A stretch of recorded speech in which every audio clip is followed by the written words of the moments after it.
الله من الشيطان الرجيم. بسم الله الرحمن الرحيم.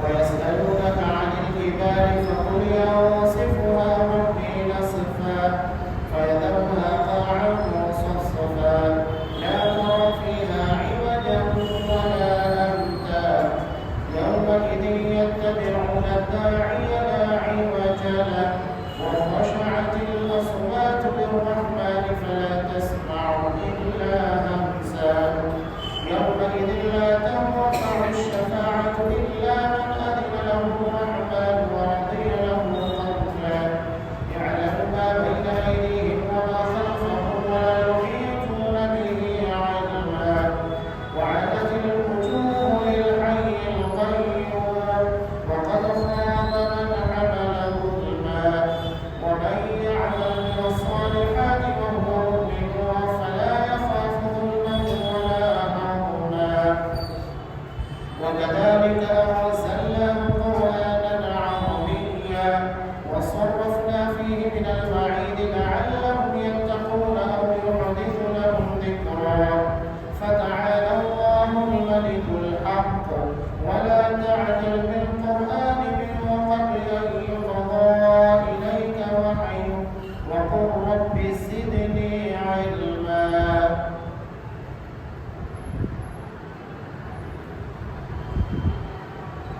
وہ آپ سے پہاڑوں کی نسبت سوال کرتے ہیں تو آپ کہہ دیں کہ انہیں میرا رب ریزہ ریزہ کر کے اڑا دے گا اور زمین کو بالکل ہموار صاف میدان کر کے چھوڑے گا جس میں تو نہ کہیں موڑ توڑ دیکھے گا نہ اونچ نیچ، جس دن لوگ پکارنے والے کے پیچھے چلیں گے جس میں کوئی کجی نہ ہوگی اور اللہ رحمان کے سامنے تمام آوازیں پست ہو جائیں گی سوائے فسر فسر کے تجھے کچھ بھی سنائی نہ دے گا، اسے سفارش کچھ کام نہ آئے گی مگر جسے رحمان حکم دے اور اس کی بات کو پسند فرمائے۔ جو کچھ ان کے آگے پیچھے ہے اسے اللہ ہی جانتا ہے، مخلوق کا علم اس پر حاوی نہیں ہو سکتا۔ تمام چہرے وہ زندہ اور قائم دائم مدبر اللہ کے سامنے کمال عاجزی سے جھکے ہوئے ہوں گے۔ یقیناً وہ برباد ہوا جس نے ظلم لاٹ لیا، اور جو نیک عمل کرے اور ایمان والا بھی ہو تو نہ اسے بے انصافی کا پھٹکا ہوگا نہ حق تلفی کا۔ اسی طرح ہم نے تجھ پر عربی قرآن نازل فرمایا ہے اور طرح طرح سے اس میں ڈر کا بیان سنایا ہے تاکہ لوگ پرہیزگار بن جائیں یا ان کے دل میں سوچ سمجھ تو پیدا کرے۔ بس اللہ عالیشان سچا عالیشان والا سچا اور حقیقی بادشاہ ہے۔ تو قرآن پڑھنے میں جلدی نہ کر، اس سے پہلے کہ تیری طرف جو وحی کی جاتی ہے وہ پوری کی جائے۔ ہاں یہ دعا کیا کر کہ پروردگار میرا علم بڑھا۔ سورہ طٰہٰ آیت نمبر 105 سے آیت نمبر 114۔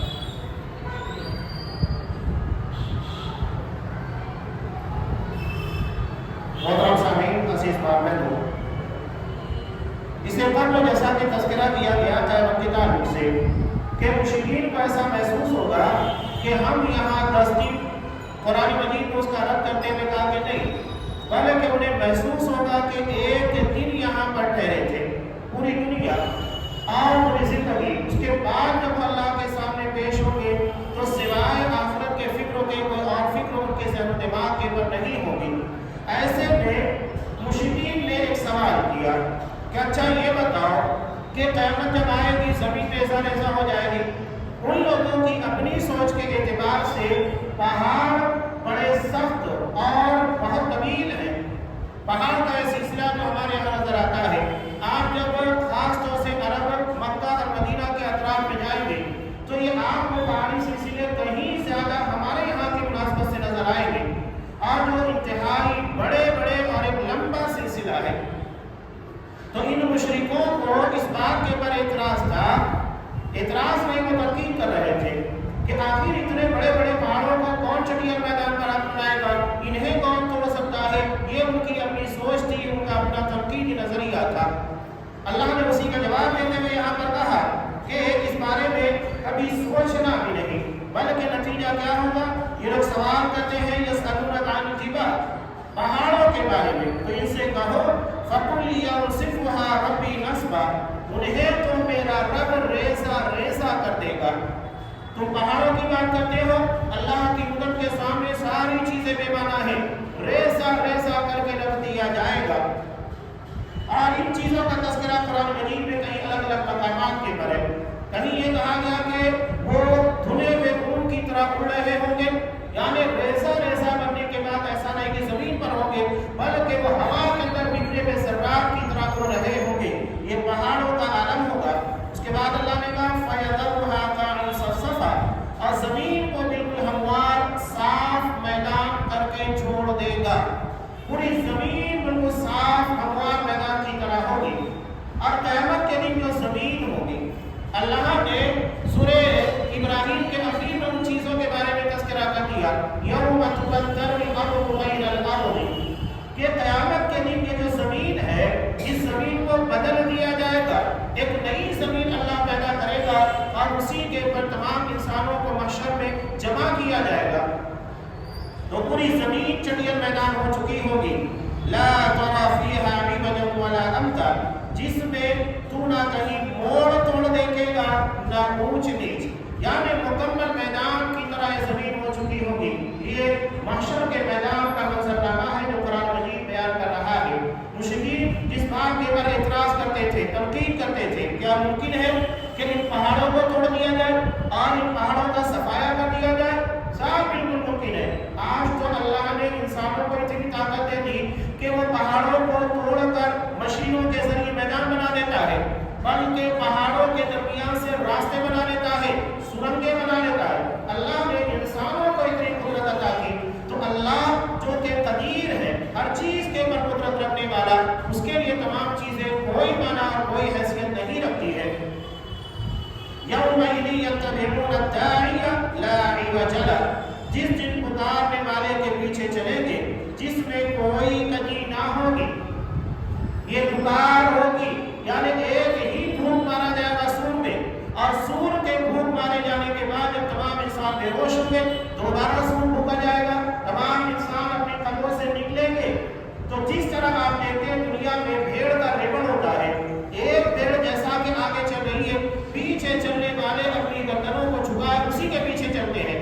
یہی انسانوں کا عالم ہوگا کہ آواز کے پر بغیر چوچرا کے، یہ آخرت کا منظرنامہ ہے، لیکن اس دن دائی کی یعنی اسرافیل کے سور پھونکے جانے کے بعد محشر کے میدان میں جمع ہونے کی تمہیں کوئی فائدہ ملنے والا نہیں ہے کہ وہاں جمع ہو گئے اور اس کی آواز کے اوپر لبیک کہا، کوئی فائدہ نہیں۔ دنیا میں فائدہ ہوتا اگر تم رسول کی آواز کے اوپر لبیک کہتے اور رسول کے کہے کے مطابق چلتے، وہ اصل امتحان تھا۔ یہاں تو تمہیں مانو نہ مانو، اپنی قبروں سے نکل کر میدان محشر میں جانا ہے، کھینچے چلے آئیں گے اس آواز کی طرف جس کو قرآن مجید نے یہاں پر بیان کیا ہے، لا عوج لہ، جس میں کوئی کمی نہیں ہوگی، یعنی اس آواز کے پیچھے چلنے میں کوئی دائیں بائیں مڑ کر بھی نہیں دیکھے گا، بس ذہن و دماغ کے پر اس آواز کا غلبہ ہوگا اور اس آواز کے پیچھے پیچھے چل رہے ہوں گے کہ ہمیں اس آواز کے پیچھے چل کر میدان محشر میں جمع ہونا ہے۔ وَخَشَعَتِ الْأَصْوَاتُ لِلرَّحْمَٰنِ، اور اللہ رحمان کے سامنے تمام آوازیں پست ہو جائے گی۔ آج جو دنیا میں بہت شور کرتے ہیں، بڑی آوازیں کرتے ہیں، بڑے سوالات اعتراضات تنقیدیں ہیں، یہ صرف دنیا کی حد تک ہے۔ قیامت کے دن سارے لوگوں کی تنقیدیں ختم ہو جائیں گی، بولتی بند ہو چکی ہوگی، منہ کے پر تالے لگے ہوئے ہوں گے۔ یہ عالم ہوگا قیامت کے دن کا۔ وَخَشَعَتِ الْأَصْوَاتُ لِلرَّحْمَٰنِ، تمام آوازیں اللہ کے سامنے پست ہو جائے گی، چھٹ جائے گی، کوئی بولنے کی جرات نہیں کرے گا۔ فَلَا تَسْمَعُ إِلَّا هَمْسًا، اور سوائے خسر خسر کے کچھ سنائی نہیں دے گا۔ جیسا کہ ہمارے عام طور سے مجمع میں کچھ لوگ خسر خسر کیا کرتے ہیں یا کان میں باتیں کرنے لگتے ہیں، آواز سنائی تو دیتی ہے لیکن سمجھ میں کچھ نہیں آتا ہے، تو یہ وہی ہمسا ہے، یعنی ایسی آواز جو سنائی دے گی ہلکے طور پر لیکن الفاظ سمجھ میں نہیں آئیں گے، باتیں سمجھ میں نہیں آئے گی۔ یہ قیامت کے دن تمام انسان اور وہاں پر جب لوگ پیش ہوں گے، دنیا میں ہم دیکھتے ہیں کہ انسان اگر پھنس گیا کسی معاملے کے اندر تو سوچ جائے کہ کوئی سفارشی کام بنانے والا یا میرے معاملے کو حل کرنے والا مل جائے، تو یہی سوچ آخرت میں بھی ہوگی۔ اللہ نے اسی سوچ کا، اسی نظریے کا یہاں پر رد کیا، کہا یومئذ لا تنفع الشفاعۃ الا من اذن له الرحمن، کہ اس دن شفاعت کسی کے کام آنے والی نہیں سوائے اس کے رحمان جسے اجازت دے، وَرَضِيَ لَهُ قَوْلًا، اور اس کی بات کو پسند کرے۔ یہ قیامت کے دن شفاعت کے تعلق سے دو اہم اصول بیان کیے گئے۔ اللہ جب تک اجازت نہیں دے گا سفارش نہیں کر سکتے، اور دوسری بات ہے کہ اجازت ملنے کے بعد ایسا نہیں ہوگا کہ جسے سفارش کی اجازت دی گئی اپنی مرضی سے کسی کے بھی حق میں سفارش کرے، نہیں، وہاں تو انبیاء کو اختیارات نہیں ہوں گے، تو عام انسانوں کی مثال کیا ہے؟ جب بخاری کی روایت بار آپ کے سامنے پیش کی جاتی ہے کہ حضرت ابراہیم علیہ السلام کا باپ آزر یہ قیامت کے دن آئے گا حضرت ابراہیم کے پاس اور کہے گا بیٹے آج میں تیرے کوئی بات رد نہیں کروں گا، ہر بات ماننے کے لیے تیار ہوں۔ تب حضرت ابراہیم اللہ تبارک و تعالیٰ سے کہیں گے کہ اللہ میں نے دعا مانگی تھی، وَلَا تُخْزِنِي يَوْمَ يُبْعَثُونَ، مجھے قیامت کے دن رسوا مت کرنا۔ اور اس سے بڑی رسوائی کیا ہے کہ میرا باپ میری نظروں کے سامنے جہنم میں داخل کیا جائے، یہ بہت بڑی رسوائی ہے۔ اللہ کہے گا میرا وعدہ تمام لوگوں کے لیے سچا ہے کہ جہنم میں ان تمام مشرکوں کو ڈال دیا جائے گا جن لوگوں نے شرک کیا ہے، جنت میں کسی مشرک کے لیے کوئی جگہ نہیں ہے۔ اس کے بعد حکم ہوگا کہ اپنے پیر کی طرف دیکھو تو وہاں پر ذبح کیا ہوا ایک جانور گندگی کے اندر خون میں لتڑا ہوا ہوگا، اسے فرشتے گھسیٹ کر جہنم میں پھینک دیں گے۔ حضرت ابراہیم علیہ السلام سے کہا جائے گا یہی تمہارا باپ ہے، یعنی شباہت کو تبدیل کر دیا جائے گا، اور محبت کا وصیت کا تعلق شباہت کے پر ہوتا ہے۔ اگر ہم لوگ کسی شخص کو دیکھتے ہیں کہ وہ ہمارے باپ کی طرح اس کی شکل نظر آ رہی ہے، جیسا کہ رشتے داروں میں ہوتا ہے، چچا ہے یہ، یا ان لوگوں کے درمیان پھوپھی ہے، ان لوگوں کے درمیان شباہت ہوتی ہے بھائی بہن کی بنیاد پر، اگر ہمیں شباہت نظر آتی ہے تو محبت جاگ ہوتی ہے، یعنی اپنے باپ کی یاد یا اپنی ماں کی یاد آتی ہے یا اپنے بھائی کی یاد آتی ہے شباہت کی بنیاد پر۔ لیکن اگر شباہت ہی نہ ہو، شکل و صورت ایک دوسرے سے کوئی مماثلت نہ رکھے، تو کہاں سے ایک دوسرے کی محبتیں جاگے گی؟ اور اگر آج میں کہتا ہوں کہ دنیا میں کسی انسان کے سامنے اس کے باپ کو بیل بنا دیا جائے، گھوڑا بنا دیا جائے، گدھا بنا دیا جائے، تو کیا وہ اسے اپنے باپ کی طرح محبت کرے گا؟ نہیں، اس لیے کہ شباہت ختم ہو چکی ہے، وہ گدھے سے محبت نہیں کرے گا، بیل سے محبت نہیں کرے گا، یہ اصولی بات ہے۔ تو شباہت کو تبدیل کر دیا جائے گا تاکہ حضرت ابراہیم علیہ السلام جو خفت اور اپنے باپ کے جہنم میں جانے کے بعد درد ہو سکتا ہے وہ محسوس نہ کرے۔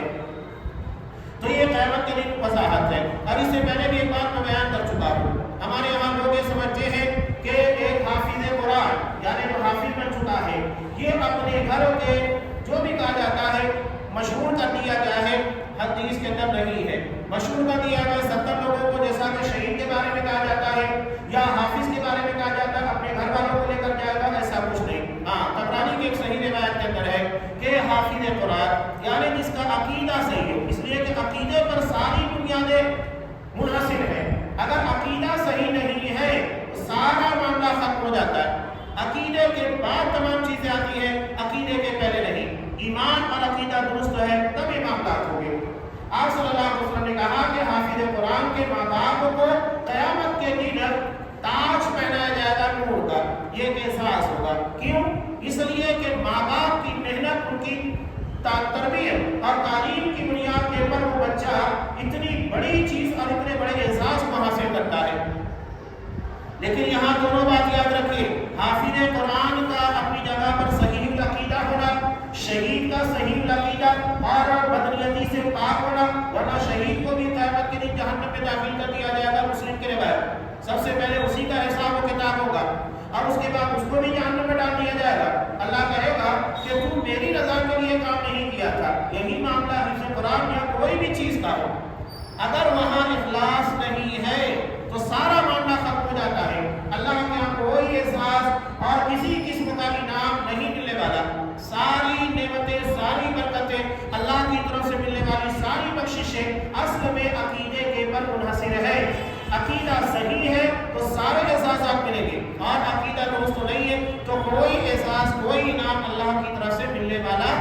نہیں ہے، یہ شہید کا معاملہ ہو جائے گا۔ تو یہ جو لوگوں کے درمیان مشہور ہے اتنے سارے لوگوں کو جنت میں لے کر جائے گا، ایسا کچھ نہیں، ورنہ ایک نبی کو کتنا بڑا احساس، اور نبی کے بارے میں تو شبہ نہیں، یقیناً وہ جنت میں جانے والے، اس کے بعد انہیں اجازت مل رہی ہے، قرآن کہہ رہا ہے، لیکن سفارش کرنے کے بعد اپنے باپ کے حق میں قبول نہیں ہوگی، جائے کہ کوئی اور مشرک کے حق میں ان کی شفاعت کو قبول کیا جائے۔ تو شفاعت کے تعلق سے قرآن مجید نے دو اہم اصول بیان کیے۔ پہلی بات، من اذن له الرحمن، رحمان جسے اجازت دے، بغیر رحمان کی اجازت کے شفاعت ممکن نہیں ہے، اور اللہ کسے اجازت دے گا؟ جو صحیح العقیدہ ہوگا، جو توحید کے پر ہوگا، مشرک کے بارے میں صاف اللہ کا اعلان ہے کہ اس کے لیے اللہ تبارک و تعالیٰ کسی قسم کی بخشش کا اہتمام نہیں کرے گا، اسے ڈائریکٹ جہنم میں جانا ہے، کوئی اہتمام نہیں ہوگا اس کے لیے۔ اور دوسری چیز جسے اجازت دی جائے گی، وَرَضِيَ لَهُ قَوْلًا، بات ایسی کہے جو اللہ کو پسند آئے، یعنی بات بھی اصولی ہونا چاہیے، جس کے حق میں سفارش کر رہا ہے حقیقت میں احساس بنتا ہے، حق بنتا ہے تو اس کے لیے سفارش کی جائے۔ یہ دو چیز اہم ہے شفاعت کے باب میں۔ یعلم ما بین ایدیہم وما خلفہم، اللہ ان کے آگے پیچھے ہے، اللہ اسے جانتا ہے، مخلوق کا علم ان تمام چیزوں کے اوپر حاوی، اللہ کا علم مخلوق کے تمام حالات کے اوپر حاوی۔ یہاں ایک بہت اہم بات قرآن مجید نے کہی، اللہ نے جو کہا رحمان کی اجازت اور اللہ جس بات سے راضی ہو وہ کہے، انسان ظاہری اعتبار سے کسی کے اوپر بھی یقین کر سکتا ہے، ٹھیک ہے ہمارے سامنے نماز پڑھتا ہے، روزے رکھ رہا ہے، تو ہم اس کے لیے سفارش کریں، اسے اچھا مانتے، لیکن اس کے دل میں کیا ہے، ہماری نظروں سے ہٹ کر وہ کیا کام کرتا ہے، شرک و بدعت خرافات کے اندر ملوث ہے، نیتوں کے اندر اخلاص ہے کہ نہیں، یہ ہم نہیں جانتے۔ اللہ ان ظاہری باطنی تمام چیزوں کو جانتا ہے، اس لیے جب وہ اجازت دے گا اسی کے حق میں دے گا جو حقیقت میں شفاعت کا مستحق ہوگا۔ ہمارا علم ناقص ہے، اللہ کا علم کامل ہے، لہذا کامل علم والا اجازت دے گا کس کے حق میں سفارش ہونی چاہیے۔ وَلَا يُحِيطُونَ بِهِ عِلْمًا، مخلوق کا علم اللہ تبارک و تعالیٰ کے معاملات کا ادراک نہیں کر سکتا، اس کا احاطہ نہیں کر سکتا۔ وَعَنَتِ الْوُجُوهُ لِلْحَيِّ الْقَيُّومِ، تمام چہرے اس زندہ اور قائم دائم مدبر اللہ کے سامنے کمال عاجزی سے جھکے ہوئے ہوں گے۔ جو دنیا میں تو شریعت کی باتوں سننے کے بعد، دین کی طرف دعوت دینے کے بعد بڑے اکڑتے تھے، منہ پھیر لیا کرتے تھے، بڑی بڑی باتیں کیا کرتے تھے، بڑکے دکھاتے تھے، اپنے آپ میں تکبر گھمنڈ کا مظاہرہ کرتے تھے، اور قیامت کے دن کیا ہوگا؟ گردنیں جھکی ہوئی ہوں گی۔ وَعَنَتِ الْوُجُوهُ، سارے چہرے اللہ کے سامنے جھکے ہوئے ہوں گے، لیکن اس دن چہروں کو جھکا کر کوئی فائدہ نہیں، سر تسلیم خم کر کے کوئی فائدہ نہیں۔ اصل سر تسلیم خم کرنا دنیا میں ہے، اللہ اور اس کے رسول کی باتوں کے سامنے جو اطاعت و فرما برداری کا مظاہرہ ہوتا ہے، یہ اصل اطاعت ہے جو قیامت کے دن کی رسوائی اور جھکے ہوئے چہروں کو ذلت سے بچانے میں کام آنے والی ہے۔ تو یہاں جھکنا سیکھیے، وہاں تو ہر کسی کو جھکنا ہے، لیکن وہاں کا جھکنا کسی کے کام آنے والا نہیں، اصل یہاں کی اطاعت و فرما برداری ہے جو قیامت کے دن کام آئے گی۔ وَقَدْ خَابَ مَنْ حَمَلَ ظُلْمًا، یقیناً وہ برباد ہوا جس نے ظلم لادا۔ اور سب سے بڑا ظالم کون ہے؟ قرآن مجید نے سب سے بڑے ظالم کے بارے ظلم کو کون سا بتایا؟ شرک، یعنی جو شرک کرتا ہے وہ سب سے بڑا ظالم ہے۔ یہ اللہ کے حقوق میں سے، اب اس کے بعد جتنی چیزیں ہیں، اگر وہ نماز نہیں پڑھتا یہ الگ ظلم ہے، زکوٰۃ نہیں ادا کرتا یہ بھی ظلم ہے، اللہ کے حقوق میں روزے نہیں رکھتا وہ بھی ظلم ہے، اور حج عمرہ کی طاقت ہونے کے بعد، استطاعت ہونے کے بعد حج نہیں ادا کرتا یہ بھی ظلم ہے، اور یہ سارا ظلم اور زیادتی اللہ کے حقوق میں سے ہے۔ اس میں سے ایک ظلم کے تعلق سے اللہ نے صاف کہا، شرک کی بخشش اللہ کے یہاں نہیں ہوگی، الا یہ کہ بندہ مرنے سے پہلے اس سے توبہ کر لے، تب ممکن ہے کہ اللہ تبارک و تعالیٰ اس کے گناہ کو بخش دے اور اس کے شرک کو معاف کرے۔ لیکن اگر شرک کے بعد وہ توبہ کر رہا ہے، شرک سے توبہ نہیں کر رہا، بقیہ تمام گناہوں سے کوئی فائدہ نہیں۔ سب سے اول درجے میں اسے شرک کے بارے میں اللہ سے معافی مانگنا چاہیے۔ اس کے بعد عام انسانوں کا ظلم ہے کہ عام انسانوں کے ساتھ زیادتی کی، ناجائز طریقے سے کسی کا مال کھایا، جیسا کہ حدیث مفلس کے اندر